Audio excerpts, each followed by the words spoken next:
Hey, Dan Passarelli here. How are you feeling today?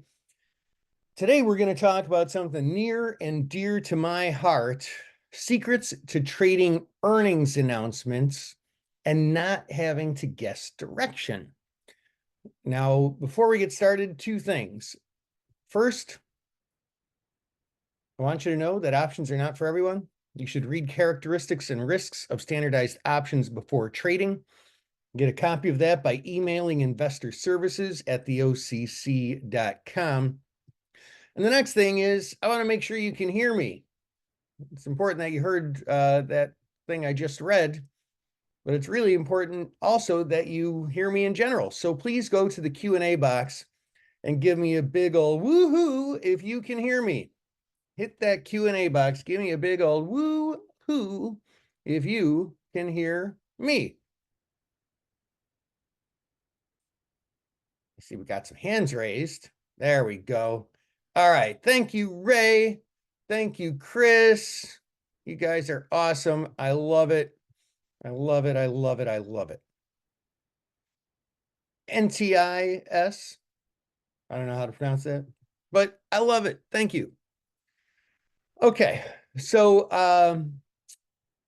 for those of you who have not joined us before, what have you been waiting for? You should be following us all the time, man. We got great things that we talk about in these trainings.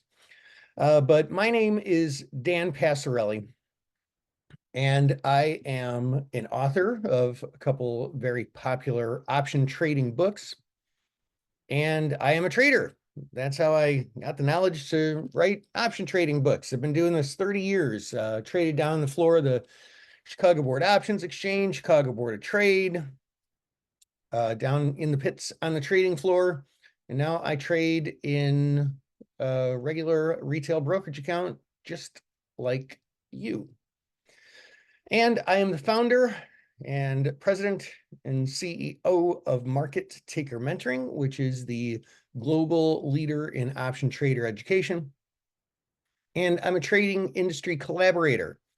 I work with basically all the options exchanges literally in the world. I've been to just about all of them, I think, and worked with them virtually for sure, as well as the top options friendly brokerage firms like Firstrade here, for example.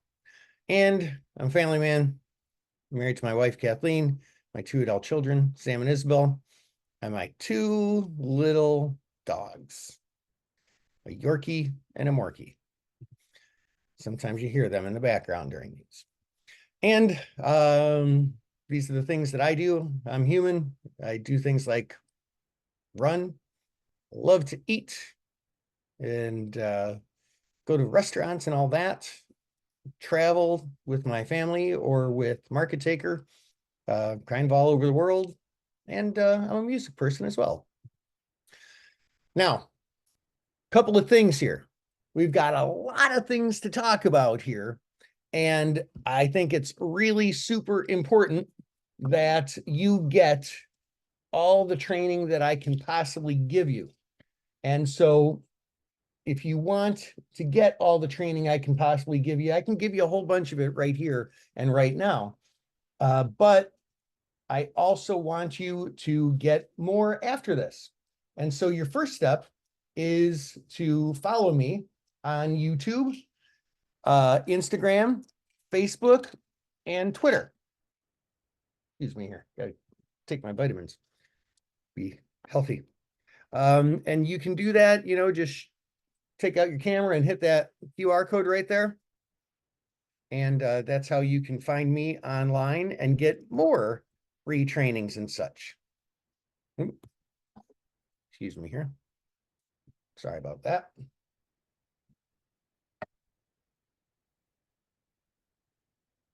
Now, another free training that you're going to get here today is I wrote a strategy guide on how to profit from earnings announcements. I'm going to tell you all the things I can tell you in the time that we have here today. But, if you want to get good with anything, you got to put in the work. Sorry. I'd love to be one of those people who says, oh, making money in options is so easy. I work 60 seconds a day and I make a gazillion dollars. Like, you got to put in the work. And you're showed up here today, which is your first step. Like, you're already putting in some of the work. So that's great. So follow through, go to markettaker.com/earnings and grab that strategy guide. All right. Now, the next thing is let's start talking here about earnings season. So what is earnings season? Well, look, publicly traded corporations, which issue stocks that you trade, are required to announce their earnings results on a quarterly basis. That is SEC or somebody tells them that they have to do that if they're going to be a corporation. Now, it's sort of like evolved into this like thing called earnings season, where for whatever reason, 75 to 80% of US corporations announce in the quarterly cycle beginning January. So either in January, April, July, or October, that quarterly cycle. And 70 to 80% of companies do that just traditionally. Now, of the other 20 to 25%, a lot of those are retail companies, like Target or Nike or Wayfair, those kind of guys. And retail earnings season traditionally kind of comes after that. So the quarterly cycle, that is February, May, August, November. And then it's usually a little bit more quiet in the March, June, September, December. But there are still corporations that do announce in the off season. So earnings trading is something that does happen year round, but it's really, really concentrated in what we call earnings season, especially in just a couple of weeks during earnings season. Now, when a company announces their quarterly results, their earnings, it's often the biggest move in the stock price for the entire quarter. And you could go and look at charts, and when you see those big gaps, 9 times out of 10, as they say, I don't know if it's exactly 9 times out of 10 in this case, but 9 times out of 10, it is quarterly earnings that cause that big gap. Now, here's the thing about options. Options work kind of like stocks, but there's just more pricing factors involved than just stocks. Stocks move mainly based on their earnings, and we're going to talk about that in just a second. But option prices are a factor of all the things that factor into the stock price, that directional component, but then there's time, and there's also what's called implied volatility. And implied volatility, I wish implied volatility wasn't named implied volatility, because it just makes it more confusing. The word volatility, in my opinion, shouldn't be in there. What implied volatility actually is how cheap or expensive options are. Because why do people buy options? We're going to talk more about this later. Well, because they're expecting a big move. If they're just expecting a little teeny tiny move over an extended period of time, they'd probably lose on the options because they'd lose so much in time decay. So it's when we're expecting or fearful of a big move, whether we're hedging to protect the stock by buying puts, or hedging for being out of the market by buying calls, or buying straddles because we just expect a big move either way. So it ends up getting priced. The expected move can end up getting priced into the options. Whereas because people know that big gap is often the result of an earnings announcement. That's where the big move can happen. And so people buy options, thus making their price more and more and more expensive, leading into earnings season. So that move can end up being priced into options already, and sometimes it's overly priced in, meaning the options get more expensive than they should be. Now, this is a very key statement, so I'm going to repeat it again in a second, to my earnings trading system.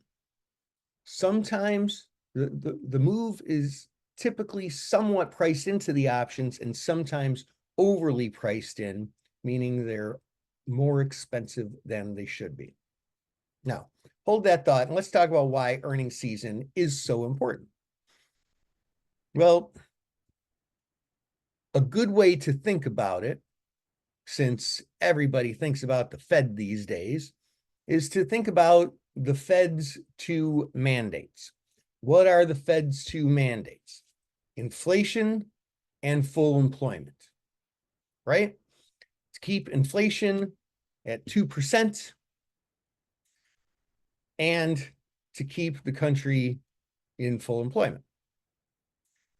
And if you think about it, those two things, they go hand in hand with corporate earnings. Because if there's not full employment, let's work backwards. If there's not full employment, the economy is doing worse. Corporations don't sell as much stuff because people don't want to spend as much, right? They have to lay people off in order to cut their costs in order to keep their bottom line revenue high enough to meet shareholder standards. And, inflation affects buying power. And when companies raise their prices, as far as in dollars go, they sell more stuff in dollars because they raise their prices because of inflation. And so like all this sort of gets baked in to corporate earnings. And then it kind of goes hand in hand.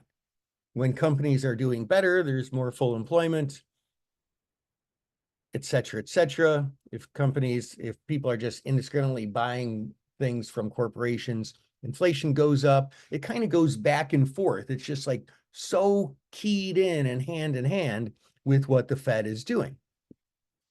Now, earnings drive the stock market. And they do it largely, for those of you who are fundamentalist type investors, at least in some regard, in a large way, it's the PE ratio and specifically the forward PE ratios that drive earnings. So PE ratio is the price of the stock divided by the earnings. And for the first one there, just the regular PE ratio, it's pretty common to use the trailing 12 months. So they'll take, the earnings from the past 12 months, average earnings from the past 12 months and divide the price into that. Forward PE ratios, that one's a little trickier, requires some forecasting. That's what they believe earnings will be going forward. And part of that is factoring in inflation and factoring in expected employment and factoring in borrowing costs in terms of the interest rate. So forward PE ratios is what really drives the price. There's a book, I forget what the name of the book is, but it's on Warren Buffett style fundamental investing. And, they say to think of a stock like a bond, and the earnings are your money. So what will you pay for that amount of earnings? Now you think about it, like they don't actually give you that money, but what they do is they reinvest it for you on your behalf to grow their company so that earnings get bigger, right? So the forward PE ratios really, really matter. Now, the most important thing as to why earnings season is so important is that there are unique trading opportunities for option traders. And here's why. Let's talk about the cans and the can'ts, and we're going to start with the can'ts, cannots. One thing we cannot do when it comes to earnings is we can't know what earnings will be. There are analysts out there who estimate what earnings are, and you know what happens? They're almost always wrong. And in fact, they almost always underestimate earnings, which is kind of weird. You would think that at some point they'd figure out that they always underestimate it and have higher estimates. I don't know, maybe they do it on purpose, who knows? We also don't know how the market will react to the earnings. Because analysts tend to underestimate earnings, companies tend to beat analyst expectations. And it's very common for a company to beat expectations and for the stock to still go down because it didn't beat it by enough, by as much as people thought it would beat it.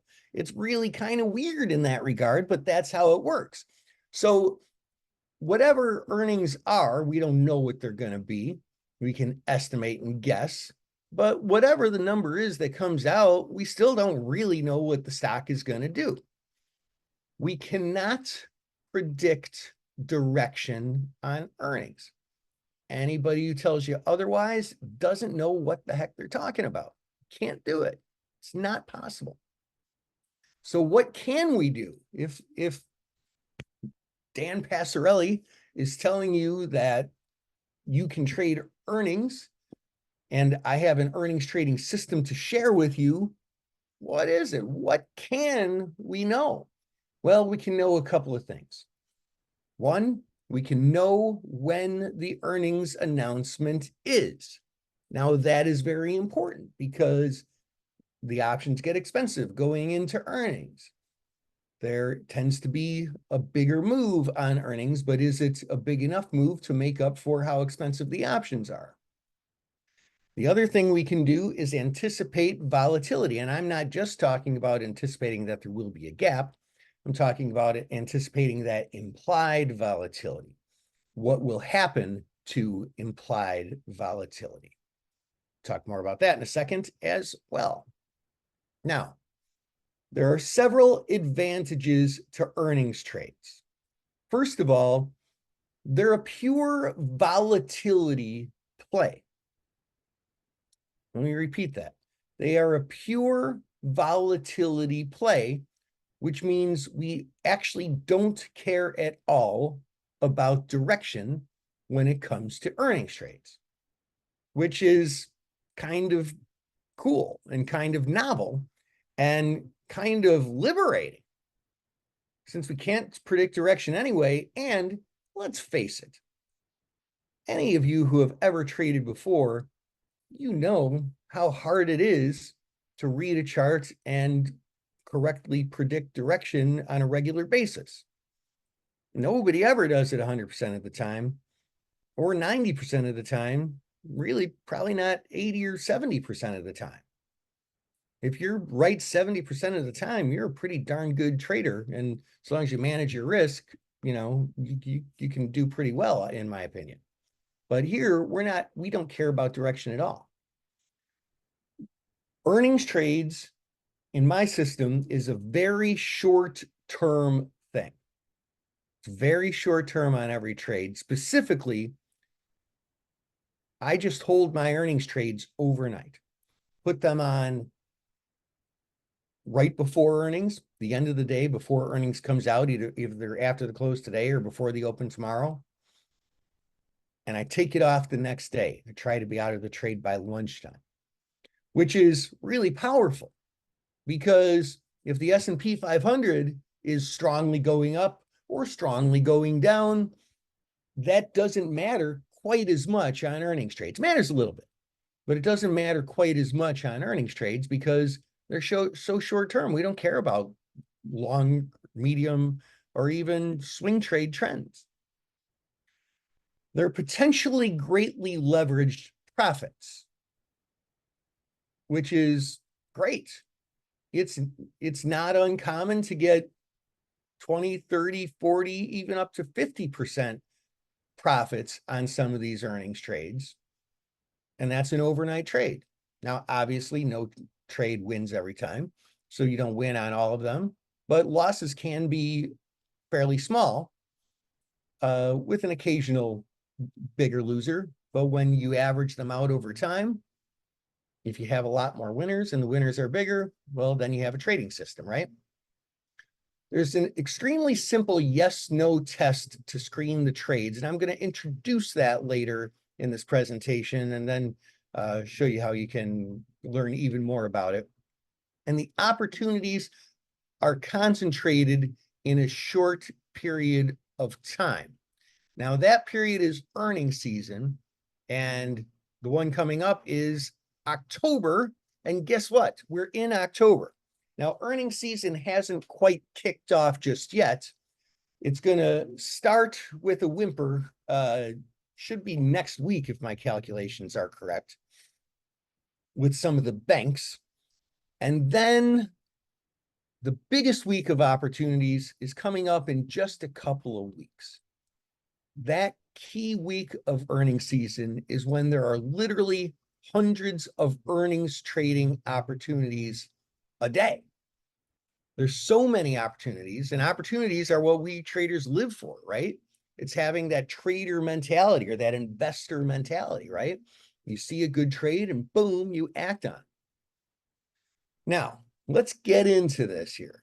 It wasn't until I was a trader, like most of you traders attending this training, trading in a regular non-professional account, that I discovered the power of time spreads for earnings. Now, ironically, after trading literally thousands of time spreads on the trading floor of the Chicago Board Options Exchange and really honing my skills with them down on the trading floor, I learned the last 10% nuance that pushed the power of earnings time spreads over the top for me in a rather unique way.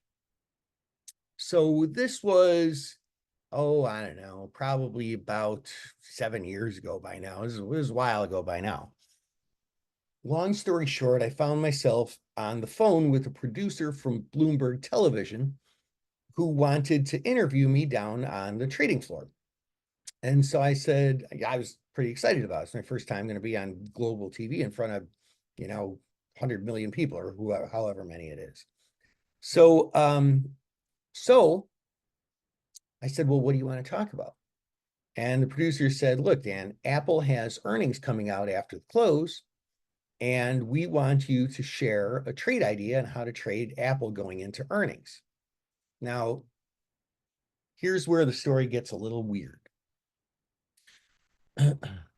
You might not realize this, but because you can't predict direction going into earnings and as a result of earnings, most professional traders don't trade earnings.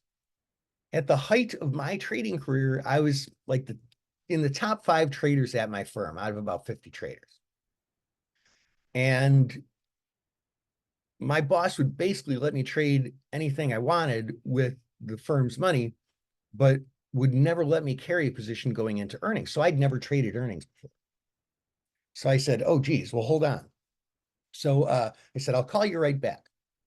And I started looking like, what trade makes sense going into earnings? Because, those of you who know me, you know that I always put my money where my mouth is, right? Like that's just who I am. If I'm going to talk about a trade on global television, it's going to be one that I believe in, that I have on. So I was like, well, obviously you can't buy calls or puts because of direction. You can't sell puts or calls or credit spreads or debit spreads. Like what can I even do? And I almost gave up and called the guy back and said, I can't do it. But I looked at one more trade and I said, well, what about a time spread? And all of a sudden it's like, oh, this is a really good trade in that case. So I actually put the trade on, called the guy back, and the rest is sort of history, I guess. My earnings trading system was born, and in just a couple of minutes, I'm going to show you some proven results that some of my friends did a study on. Now, I mentioned time spreads. So in my strategy, time spreads make up about 95% of what I trade during earnings season, which I'm going to define those very clearly in a second, but it's basically buying a longer term option, selling a shorter term option with the same strike. And like I said, the data shows that this really works. They usually work when certain criteria are met. There's a lot of nuance to it, right? Now, that's 95% of the time. What's the other 5%? Well, straddles or other trades. A straddle is when I buy a call and I put with the same strike. But I only trade straddles, and sometimes there's some other ones too, but only when a very, very unique, perfect setup sets up. Usually, I'm trading time spreads. Now, let's dig into time spreads just a little bit more. I think, did I do a training on time spreads already? Yeah, that was last week. Of course I did. So if you are not really familiar with what a time spread is and how they work, definitely go back and watch last week's training if you missed it. But here's the gist of it. A call time spread is when a trader sells a call, and typically in this case with earnings, at the money call, and buys a call with the same strike price but has more time until expiration, and they're both on the same underline. Okay? Buy the short term, no, sell the short term, buy the long term. Now, a put time spread is when a trader sells a put at the money and buys a put with the same strike price, but with more time until expiration on the same underline. Now, I call them time spreads because that's what they're called, but they go by a couple other names too. You might hear people call them a calendar spread. Some people will call them a horizontal spread. All right. Now, I also mentioned straddles. We typically don't trade those, but we do sometimes. So I do want to introduce them to you. That's when a trader buys a call and a put on the same underlying stock with the same strike price in the same expiration. So you would think, well, hold on a second. Bullish bet, bearish bet, don't they cancel each other out? It would seem to make sense, but no, they don't, because options have limited risk and unlimited reward. So if the stock goes up a lot, you make money on the call potentially infinitely. Never seen a stock go to infinity, but in theory, right? But you can only lose so much on the put. So when there's a big move in either direction, you can make money on the stock. And sometimes there can be when options are underpriced and the volatility is not priced into the straddle. So bullet point number 2 here, in summary, profits from stock price movement, but can be too expensive to make a profit when the options are really expensive leading into earnings. That's why it's a rare case. That's why it's a rare case to use a straddle, because usually options get too expensive going into earnings, which means trading a time spread, selling a very overpriced option and buying a somewhat overpriced option can be very powerful. And that's basically how it works when it comes to option trading, is that when options get more expensive, it's usually the shortest expiration that gets the most expensive in terms of volatility. They move more. We'll talk more about that in a second as well. So yes, time spreads. The data show that time spreads usually can work out great, as you'll see actually on the next slide, when certain criteria are met. And that is really important. I'm definitely not saying just go and trade a time spread on every single earnings trade. Like, that would be a disaster. That would not work. But when certain criteria are met, they can work out really well. So let's take a look at a study some friends of mine did a while back. They were at a company called live vol a while back before they were taken over by the CBOE. Now, there's a lot of data here, so don't get hung up on trying to read all the numbers. Later, I'll explain how to simplify all this. Now, here's what's important. Look here. If you sell short-term options the day before an earnings event, they lose value greatly once earnings are announced the next trading session, which is good because you're short them. Now, longer-term options also lose their value between putting them on the day before earnings and then after the announcement. But the key element of this observation is that the short-term options lose way more value than the longer-term ones. So what this means and what this essentially proves is that when certain criteria are met, trading time spreads around an earnings event is effectively a long-run, consistent winning strategy, and you can see the results here. Now, we call this volatility change the rush and the crush. So the rush part is as we lead up to an earnings announcement, traders buy up options, whether they're buying straddles because they think there'll be a big move, or they own the stock and they want to hedge against a bad move, or they don't own the stock, but they don't want all the risk of owning a stock in case it goes against them, so they buy a limited risk call. Traders buy options leading into earnings. And if you have access to what is called a volatility chart, you can see that. There are some companies where you see the implied volatility rising steadily 3 weeks before earnings and becoming the highest right before earnings is announced. Some companies, it's just a week or so. But then after the announcement comes out, one of two things happens. The stock moves a lot or the stock doesn't move a lot. Either way, you don't need those options anymore. So you're going to sell them. If the hedge worked, you're going to sell the put and take your profit on it, which P&L is against your long stock, and you hedged yourself. If the stock goes up and the hedge, in hindsight, became unnecessary, well, then that's fine too. I don't need that put anymore. I'm going to sell it for residual value. The straddle, I made money on it. I didn't make money on it. We got a bunch of time decay coming, so we're going to sell them. And guess what happens when everybody and their brother sells a bunch of options? Well, they get cheaper, right? Now, these are the laws of supply and demand. It's a law, not just a good idea. It's the law, right? You should have learned about that in high school, although they don't teach economics in high schools anymore, which kind of explains a lot. So yeah, all that supply pressure comes in, pushes down the price of the options. So we get that rush, and then we get that crush of the cost of options.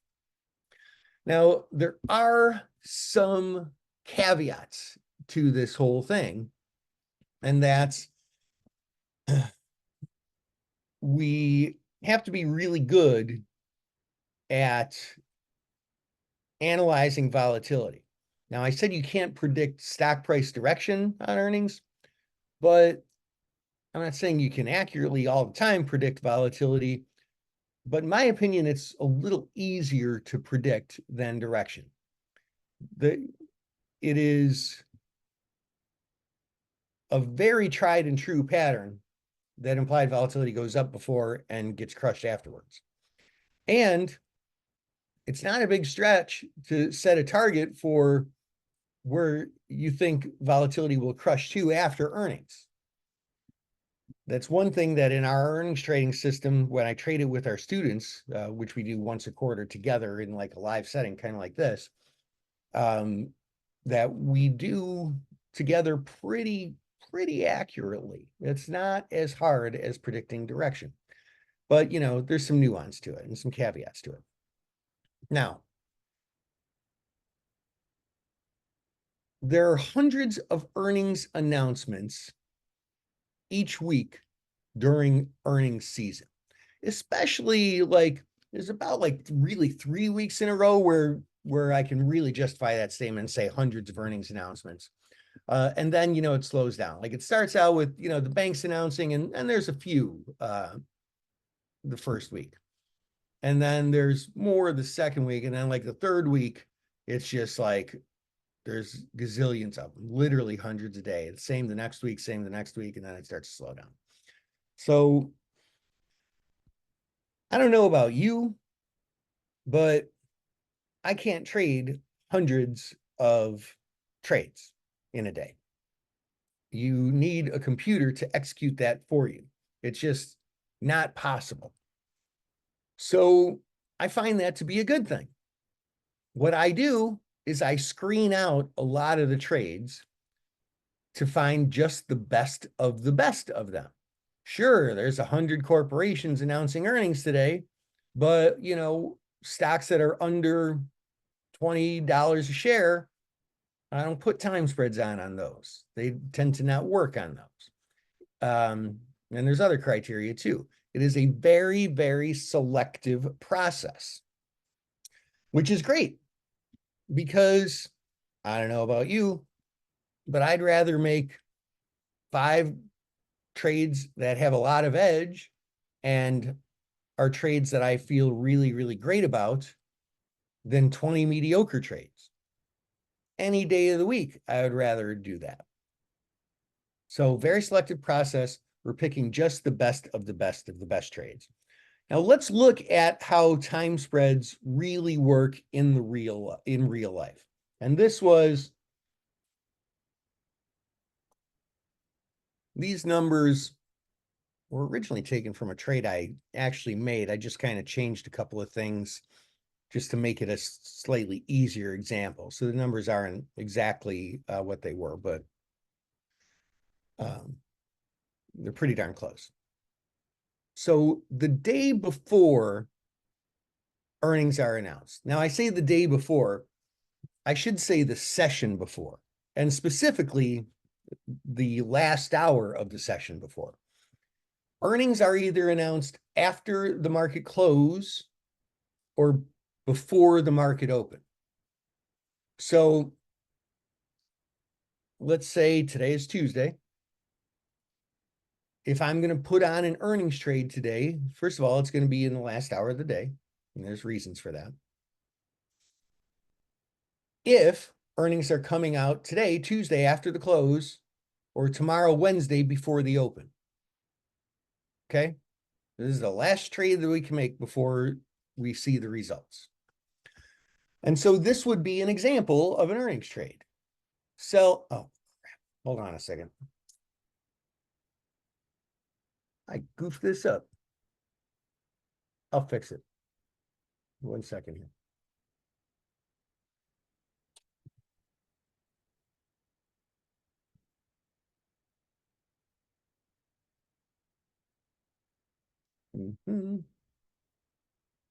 Yeah. Okay. We're going to buy the October 18th 127 calls. Shit. Hold on a second.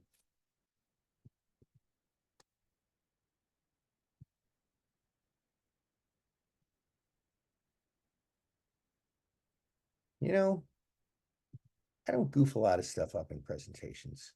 And so consequently, I really don't like when I do. But the one thing that I like even less is if I confuse you. I don't like to do that. So I fix it. So here's how this works. The session before earnings is announced. I may sell, say, 10 of the October 4th, and this is just a hypothetical trade here, okay?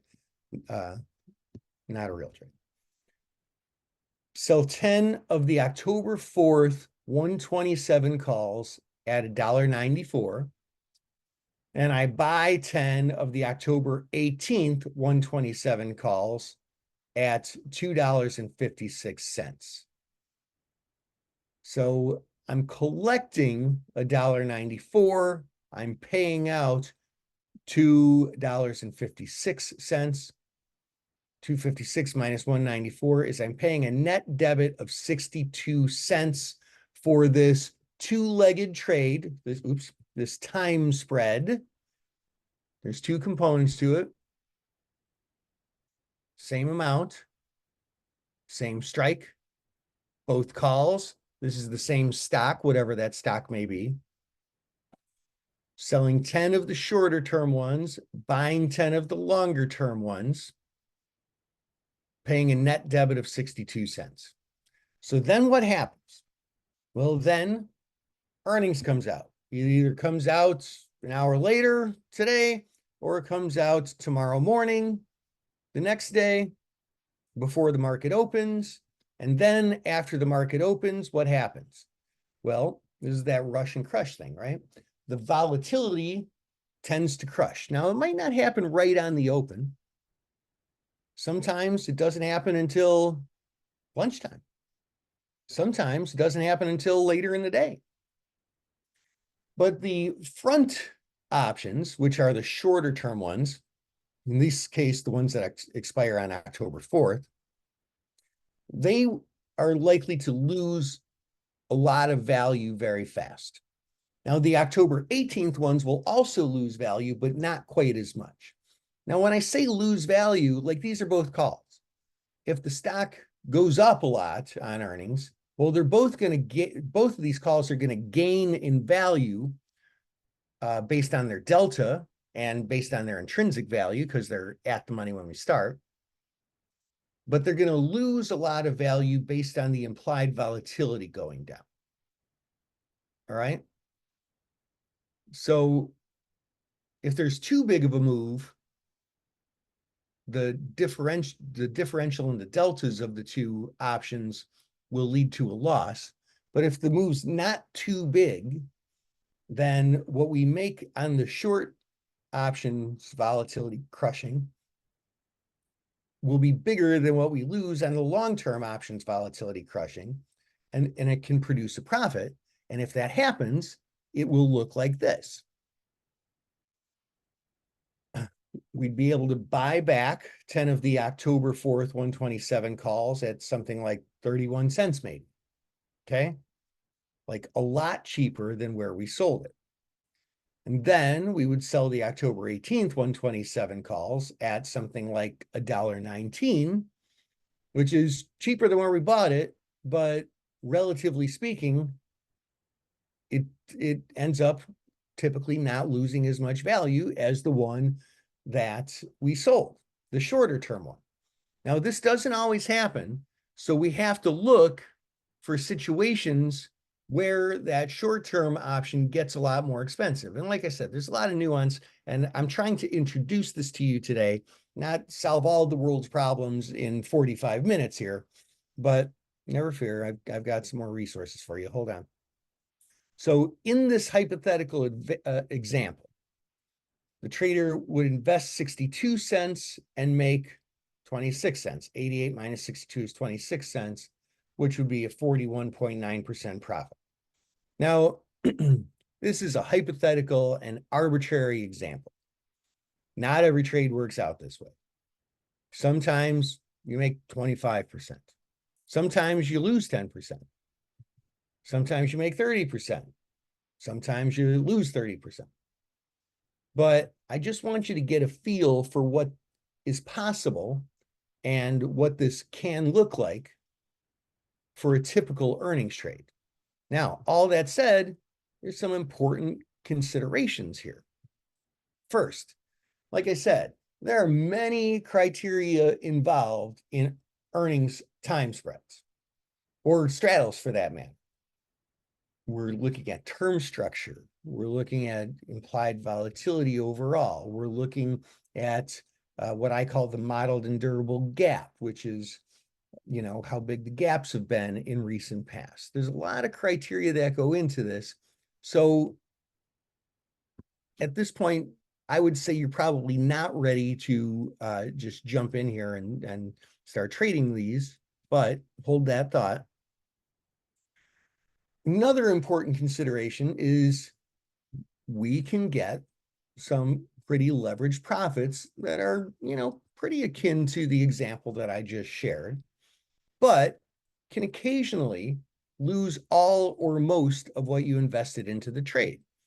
If the trader paid 62 cents for this trade, there's going to be one out of every, I don't know, 30 trades, probably 40, 45, 50 trades, a very rare occurrence, but you make enough of these trades and it will happen where you paid 62 cents and now it's worth zero. You lost 62 cents.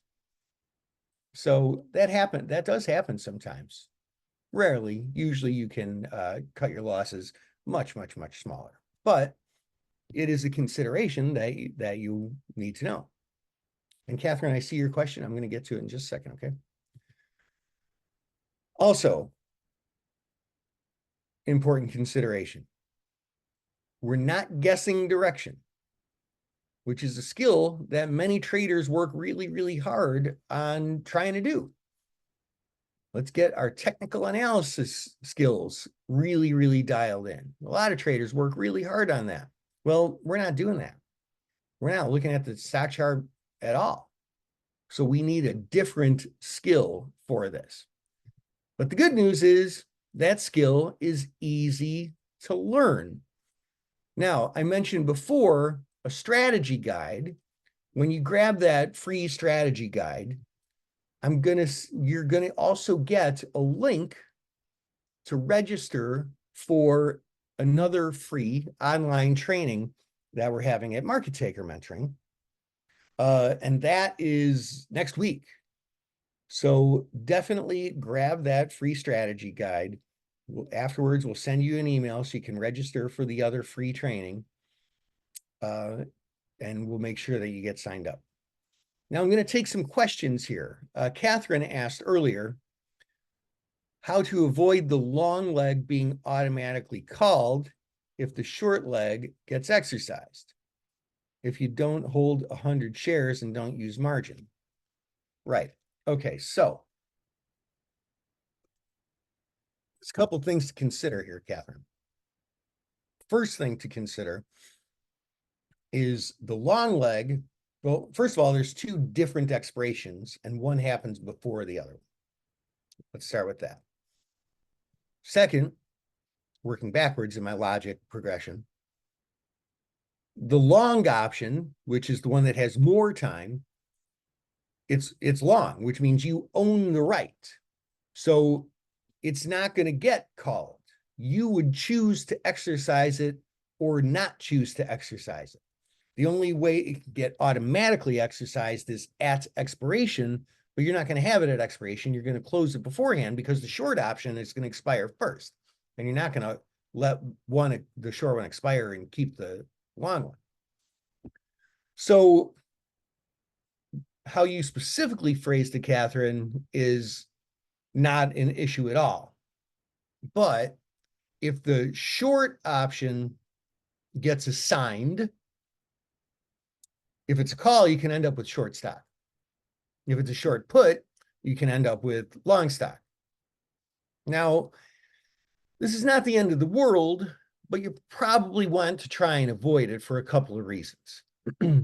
One, if that happens, both options, remember, they have the same strike price. So if the short one is so far in the money that somebody wants to exercise it, because remember, if you exercise an option, you lose the time value.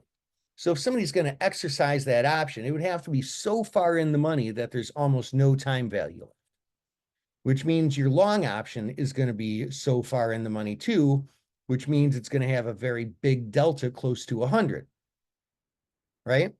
So if the delta is close to 100 on the long option that you have left, and you have a 100 delta position that is the stock that you acquired from getting assigned on the call or put, long or short, then you're pretty well hedged.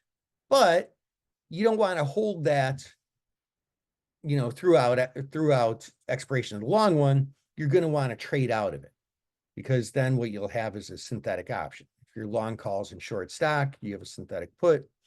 If you're long puts and long stock, then you have a synthetic call.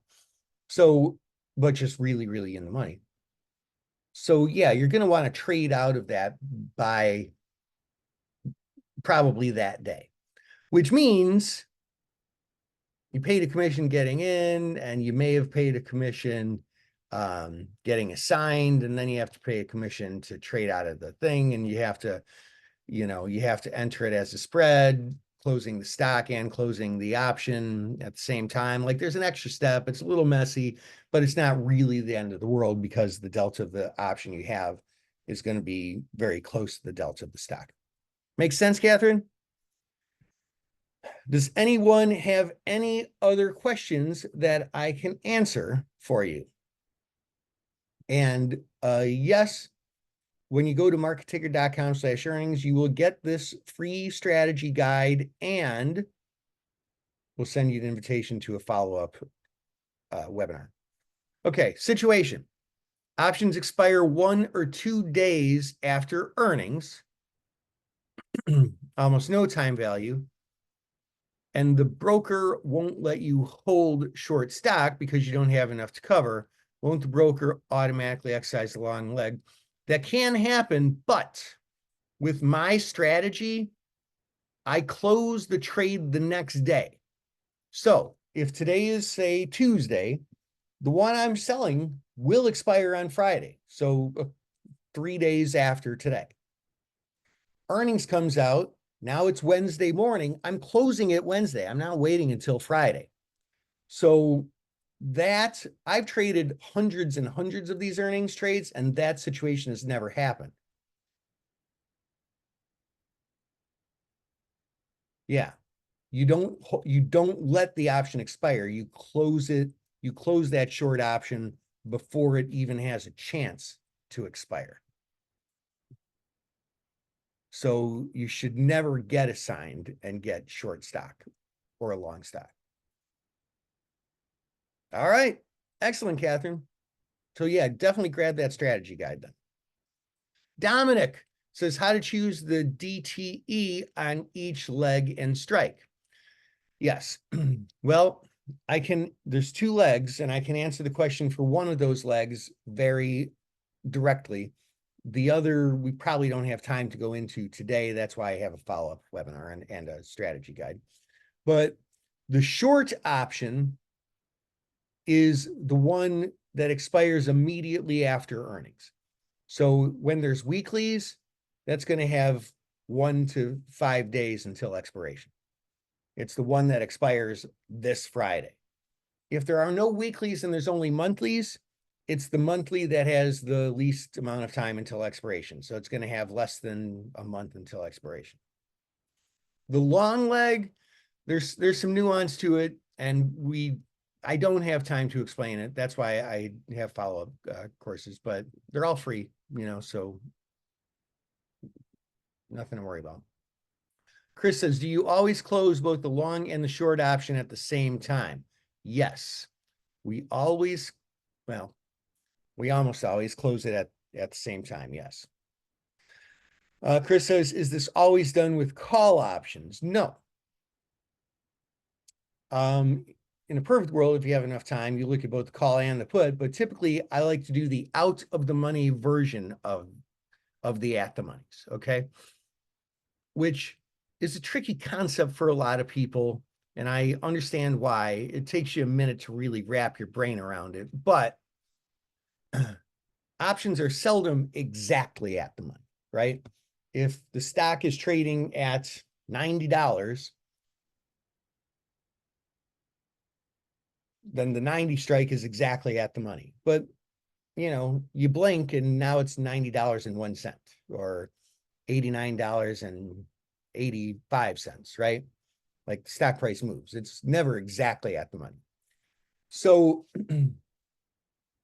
if the closest strike is 90, if the stock is above 90, right? Like just a little bit above 90, but 90 is still the closest to at the money, I'm going to use the puts, because the puts would be out of the money.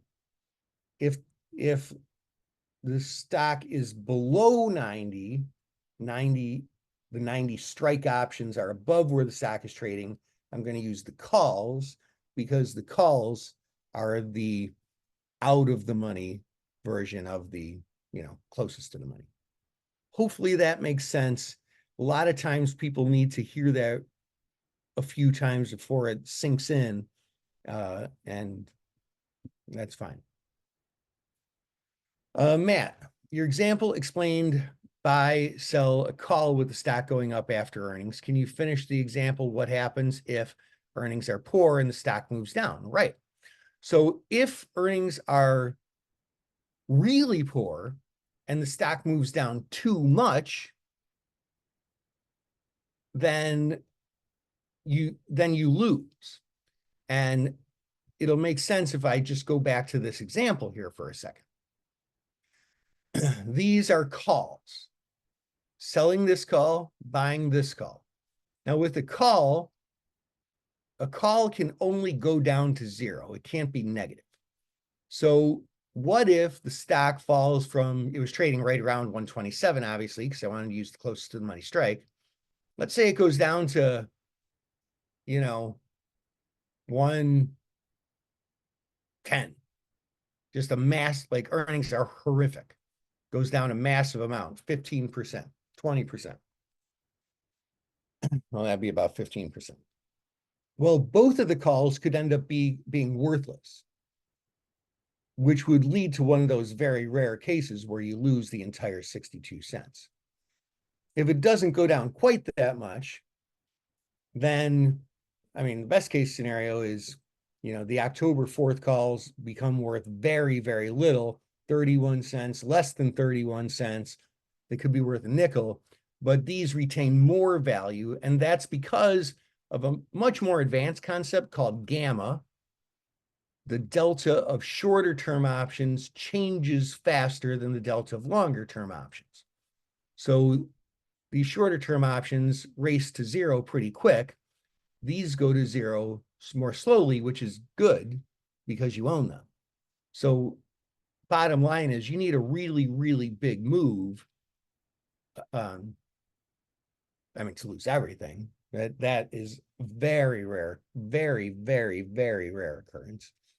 But if the move is big enough, that either way, that's where these trades end up losing. And you might be wondering the logic to the upside. Well, to the upside, that both of the options can become so deep in the money that they're both worth parity and they both lose all their time value. And so, like, let's say the stock goes to 147. Well, both of the calls will be worth parity. They'll both be worth 20 bucks. 20 minus 20 is zero. That's, you lose 62 cents. But again, that's like an extreme example where it goes way up a crazy amount or way down a crazy amount. Basically, what you are trying to do with these is, well, you got to use a lot of math. Not a lot of math. It's simple arithmetic.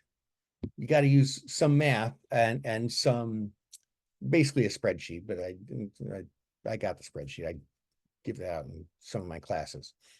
To see, am I likely to make more on the crush than what I would lose on gamma? Now, for advanced traders, that could click. But